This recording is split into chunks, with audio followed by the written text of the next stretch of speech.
Good morning, team, and welcome to week 7, our last week of OS 180 Principles of Supervision. Can you believe it's week 7 and we are at the finish line right now?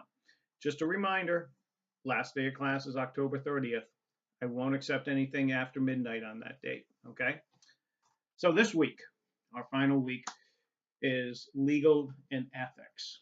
We have 2 discussion boards to do and 1 short paper, and then we're finished. So we have some readings. I want you to read about the ethical triangle, the EEO laws, and the American for Disabilities Act. In business ethics, it's very important, right? So here's something I want you to remember, that when you are making ethical decisions, there's 3 paths that we can really go down. Rules-based ethics, results-based ethics, and then people-based ethics. Now, let me go a little bit further into this, right? So rules-based doesn't necessarily mean, is there a rule? It means, should there be a rule? Ought there be a rule? This is based on Immanuel Kant, right? And he was famous for this thing called the categorical imperative. And what he says that if you think there should be a rule for this, it has to be a universal rule for everybody all the time without exceptions. So if you think speeding should be illegal and it should be universal, if you go 1 mile over, it's against the law, you get a ticket, right? He was also very particular in that he believed lying to be one of the highest unethical behaviors that was out there, because he said that if you lie, you take the choice of an ethical decision away from somebody else. He went even so far to describe that if somebody comes running to your house all bloody, screaming that there's a murderer out there, and you take them into your house, and then an axe wielding murderer is at the door saying, is this person at the house?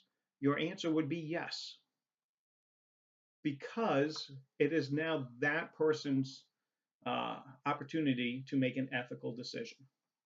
So that was Immanuel Kant, and rules-based is important to think about because we refer back to rules-based a lot in business ethics, because the next one is results-based, which this is utilitarianism, which means the greatest good for the greatest amount of people. And so think about, there's an old trolley car scenario where if a trolley car, and I'll draw this out here, hold on. If a trolley car is going down the tracks, and the way it's going to run over these 4 people. If you hit a switch right here, it'll go here and it'll only kill 1.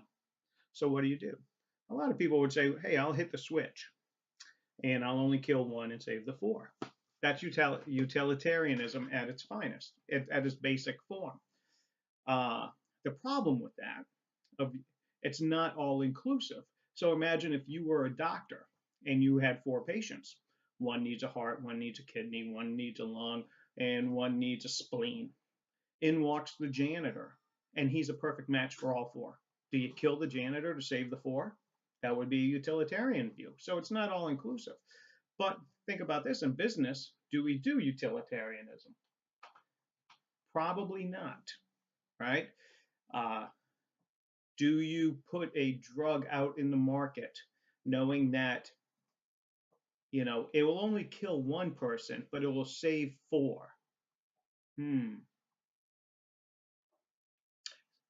That's a deep thought right there. Could save 4 people, but it'll kill 1. Do you market that drug? So if a utilitarian would say, yes, I would. Well, there would be some issues with people that are rules-based. Or the next one, people-based.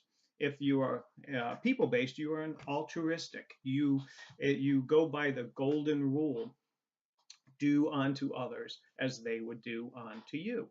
Would you want to be that 1 person taking a drug that would kill you, but you got to save 4? Probably not. So these are things that you got to think about in business ethics all the time.